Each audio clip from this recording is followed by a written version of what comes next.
आज की कहानी वो सुनो जो ना कहा गया हो। बहुत समय पहले की बात है। न्यायसर के एक राजा ने अपने बेटे को अच्छा शासक बनाने के मकसद से एक मास्टर के पास भेजा। मास्टर ने कुछ दिन अपने साथ रखने के बाद युवराज गर्वित को 1 साल के लिए जंगल में अकेले रहने के लिए भेज दिया। जब युवराज गुरवित लौटे तो मास्टर ने पूछा, बताओ तुमने जंगल में क्या सुना? मैंने कोयल की कूक सुनी, नदियों की कलकल सुनी, पत्तियों की सरसराहट सुनी, मधुमक्खियों की गुंजन सुनी। मैंने झिंगुरों का शोर सुना, हवा की धुन सुनी। युवराज अपना अनुभव सुनाता चला गया। जब युवराज गुरवित ने अपनी बात पूरी कर ली तब मास्टर बोले, अच्छा है, अब तुम एक बार फिर जंगल जाओ और जब तक तुम्हें कुछ नई आवाज़ें ना सुनाई दे दें तब तक मत लौटना। 1 साल जंगल में बिताने के बाद युवराज अपने राज्य को लौटना चाहता था, पर मास्टर की बात को टाल भी नहीं सकता था।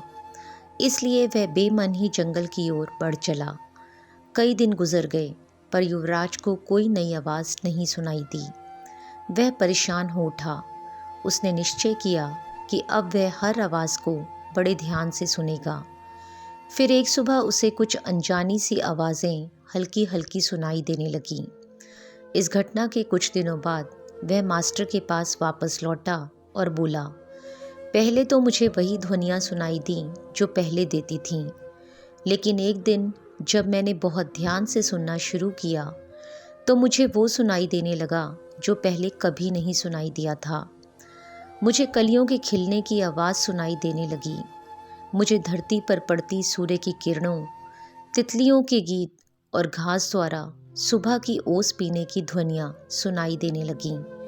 यह सुनकर मास्टर खुश हो गए और मुस्कुराकर बोले, अनसुने को सुनने की क्षमता होना एक अच्छे राजा की निशानी है, क्योंकि जब कोई शासक अपने लोगों के दिल की बात सुनना सीख लेता है, बिना उनके बोले उनकी भावनाओं को समझ लेता है, जो दर्द बयां ना किया गया हो उसे समझ लेता है, अपने लोगों की अनकही शिकायतों को सुन लेता है, केवल वही अपनी प्रजा का विश्वास जीत सकता है। कुछ गलत होने पर उसे समझ सकता है और अपने नागरिकों की वास्तविक आवश्यकताओं को पूरी कर सकता है। इस कहानी से हमें ये शिक्षा मिलती है कि दोस्तों, अगर हमें अपनी फील्ड का लीडर बनना है तो हमें वो भी सुनना सीखना चाहिए जो नहीं कहा गया है। यानी हमें उस युवराज की तरह बिल्कुल अलर्ट होकर अपना काम करना चाहिए और अपने साथ काम करने वालों की ज़रूरतों और भावनाओं का ख्याल रखना चाहिए। तभी हम खुद को एक ट्रू लीडर की तरह स्थापित कर सकेंगे। कहानी देखने के लिए आपका बहुत बहुत धन्यवाद।